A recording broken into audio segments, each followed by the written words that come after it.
Hello जी, हरे कृष्णा, राधे राधे। कैसे हो आप सब? आई होप आप सब ठीक होगे, स्वस्थ होगे, तंदुरुस्त होगे। तो जी, स्वागत है आपका कृष्णा चैनल फैमिली व्लॉग में, जहां हम बातें करते हैं पर्सनल व्लॉग और पूजा पाठ से रिलेटेड। तो आज की जो वीडियो है वो बहुत ही स्पेशल होने वाली है, क्योंकि आज का जो टॉपिक है वो बहुत ही ख़ास है कि पूजा घर में घंटी क्यों बजाई जाती है।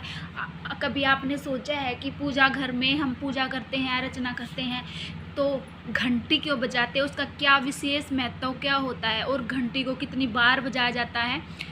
कोई कहता है कि आरती के सिर्फ आरती के समय ही घंटी को बजाया जाता है। नहीं, पर ऐसा बिल्कुल नहीं होता। आरती के समय तो घंटी को बजाया जाता ही है, लेकिन कुछ और भी जो चीज़ें हैं उस समय भी आप घंटी को बिल्कुल बजा सकते हैं, और बिल्कुल बजाना अनिवार्य माना भी गया है।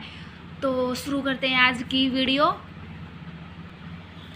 तो सबसे पहली बात, पूजा घर में आपका जो घंटी है उसका होना बिल्कुल ही अनिवार्य है, बहुत ज़रूरी।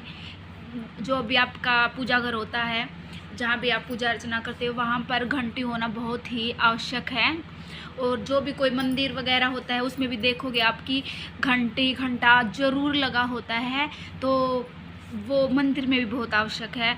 अगर आपका घर में पूजा स्थल है छोटा सा, कहाँ भी जहाँ भी आप छोटे से छोटा जो आपका पूजा घर है उसमें घंटी का होना बिल्कुल आवश्यक है। तो अब बात आती है कि घंटी को कहाँ कहाँ बजाना चाहिए और क्या क्या उसके कारण होते हैं बजाने के। तो जी, आज संपूर्ण जानकारी है जो वो आपको देंगे। सबसे पहले आरती के समय आप घंटी बजा सकते हो, और बात आती है कि घंटी बजा तो सकते हैं, लेकिन बजाने से होता क्या है, इसका मतलब लाभ हमें क्या होता है। तो बता दें, जब घंटी आप बजाते हो तो वो देवताओं का आह्वान माना जाता है, कि उनके आने का संकेत माना जाता है। तब आप घंटी बजाते हो तो जो भी हैं देवी देवता वो आपके जो मंदिर में प्रवेश करते हैं, उनको देवताओं का आह्वान है जो वो घंटी माना जाता है। तो अगर आप आरती के टाइम घंटी बजाते हो तो देवताओं का प्रवेश आपके पूजा घर में होता है, और जो दुष्ट शक्तियाँ होती हैं वो घंटी की आवाज़ सुनकर, घंटी की वेदना सुनकर बाहर है जो भागने की कोशिश करती हैं, घर परिवार मंदिर से दूर जाने की कोशिश करती हैं। इसलिए घंटी का जो है बजाना आवश्यक माना गया है, घंटी का मंदिर में भी रखना आवश्यक माना गया है। अब आती है बात दूसरी। ठीक है, आरती के समय घंटी मोस्टली सभी बजाते हैं और सभी को पता है कि आरती के समय घंटी बजाई जाती है। अब बात करते हैं कि घंटी और कब कब किस किस टाइम पे बजाई जाती है और क्यों बजाई जाती है। तो सबसे पहले आप तब भगवान जी को उठाते हैं, उठाने से पहले भी घंटी बजाते हैं और उठाने के बाद भी घंटी बजाई जाती है। और तब आप भगवान जी को स्नान करवाते हैं, तो स्नान की जो प्रक्रिया होती है उस टाइम भी आपको घंटी बजाना अनिवार्य माना गया है, क्योंकि जब भी आप भोग वगैरह लगाते हैं तो तब भी आपको घंटी बजाना ज़रूरी माना गया है। क्योंकि कहते हैं कि तब तक आप घंटी ना बजाओ या फिर ताली ना बजाओ तो भगवान जी हैं जो वो भोग स्वीकार नहीं करते हैं। तो ताली तो भोग के टाइम बजाना वो भी ठीक है, लेकिन घंटी भी बजाना अनिवार्य माना गया है।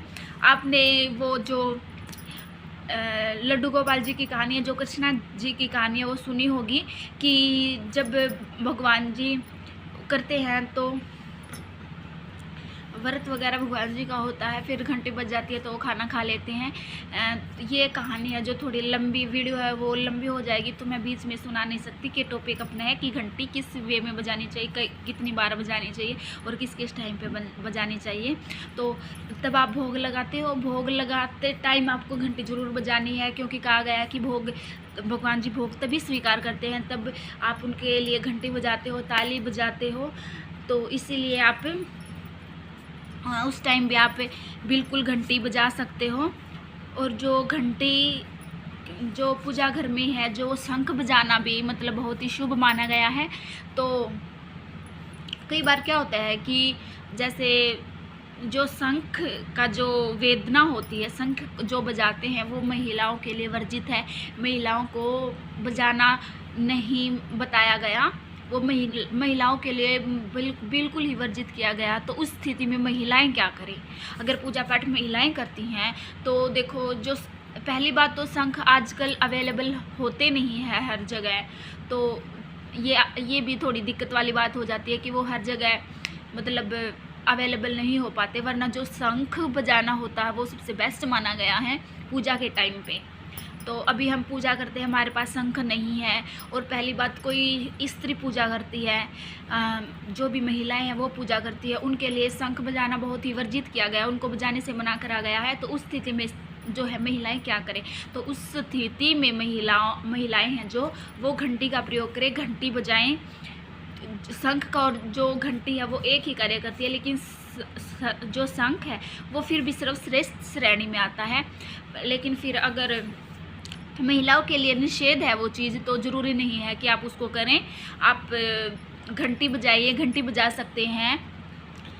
तो जी और बताते हैं कि आपको घंटी कब और किस टाइम पे बजानी है। अगर आप भगवान जी को चंदन जो है वो अर्पित कर रहे हो, चंदन लगा रहे हो, तो उस समय भी घंटी बजाना अनिवार्य माना गया है।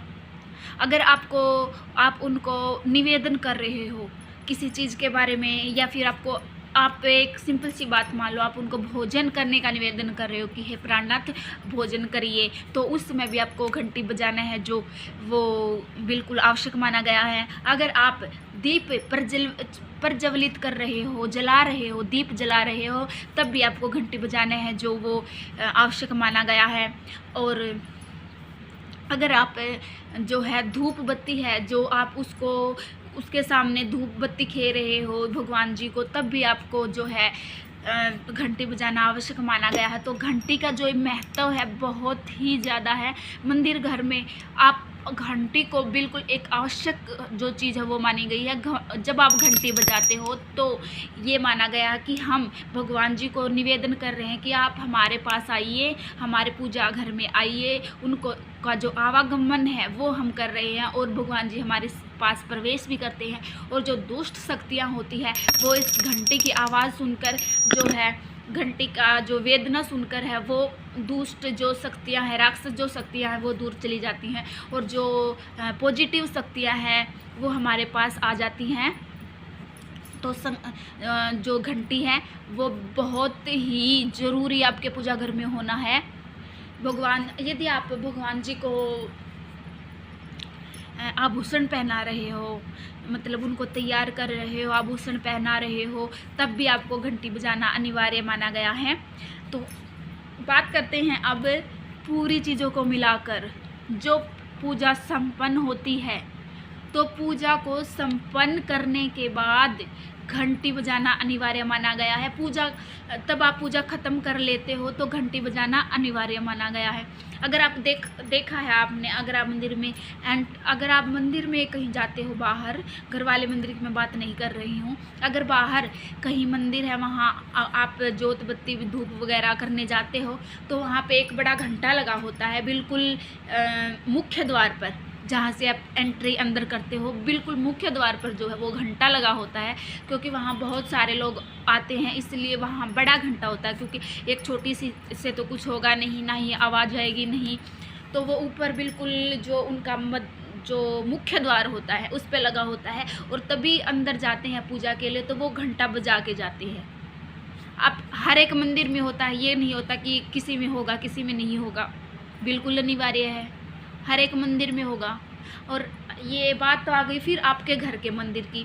अगर आपका जो घर का पूजा स्थल है वहाँ पर घंटी का प्रयोग आप करते हो, घंटी आपको इस टाइप में देखने की मिल जाएंगी, बड़ी मिल जाएंगी, इससे भी छोटी मिल जाएंगी, इससे भी बड़ी मिल जाएंगी, लेकिन होती ज़रूर है, जिससे वेदना है जो वो हो सके। तो ये क्यों आवश्यक है? बस यही आवश्यक है कि हमारी जो पूजा है उसको सफल करने के लिए घंटी का प्रयोग आपको करना है, और करना भी चाहिए। शास्त्रों में लिखा हुआ है ये बात कि घंटी को बजाने से देवताओं का आह्वान माना गया है। जब आप घंटी को बजाते हैं तो देवता दौड़े चले आते हैं आपके मंदिर में। उनको मतलब ये वो हो जाता है कि हमारे भक्त हैं जो इस टाइम पूजा कर रहे हों और हमारी वंदना वो कर रहे हैं, क्योंकि घंटी बजाना उनका आह्वान है, तो वो चले आते हैं। और जो मेन होता है वो दुष्ट शक्तियाँ जो होती है, इसके बजाने से, इसकी वंदना से वो भाग जाती हैं। तो महत्वपूर्ण जो आवश्यक कार्य थे मैंने आपको बता दिए हैं कि भगवान जी को उठाते हो तब आपको घंटी बजानी है। तब आप उनको स्नान करवाते हो, स्नान करवाते टाइम आपको घंटी बजानी है। जब आप दीपक जलाते हो, दीपक प्रज्वलित करते हो, तब आपको घंटी बजानी है। धूप अगर आप लगा रहे हो, धूप बत्ती अगर आप सभी मतलब खे रहे हो सभी भगवान जी को, तभी आपको घंटी बजानी है। तब आप उनको कोई निवेदन करते हो, तब आपको घंटी बजानी है। तब आप उनको कोई भोग ग्रहण करने को बोलते हो, भोग उनको लगाते हो, तब आपको घंटी बजानी है। तब आपकी पूजा संपन्न हो जाती है, तब आपको घंटी बजानी है। और आरती के टाइम आपको घंटी बजानी, वो आरती के टाइम तो मोस्टली पता ही है सबको कि आपको घंटी बजानी होती है। तो जी जो ये घंटी क्यों बजानी है और किस किस टाइम पे आपको बजानी है और क्यों बजानी आवश्यक बताई गई है और क्यों मंदिर में रखनी आवश्यक बताई गई है, मैंने विस्तार पूर्वक जो जानकारी आपको दी है। तो इस बारे में जो जानकारी है, घंटी के बारे में जानकारी आपको कैसी लगी बताइएगा ज़रूर। और अगर आपने न्यू व्यूवर्स हमारे साथ जुड़े हुए हैं, उन्होंने इस चैनल को सब्सक्राइब नहीं किया है, तो आप चैनल को सब्सक्राइब जरूर कर लें ताकि पूजा पाठ से रिलेटेड और भी जो जानकारी है आप प्राप्त कर सके। तब तक के लिए राधे राधे, हरे कृष्णा, राधे राधे।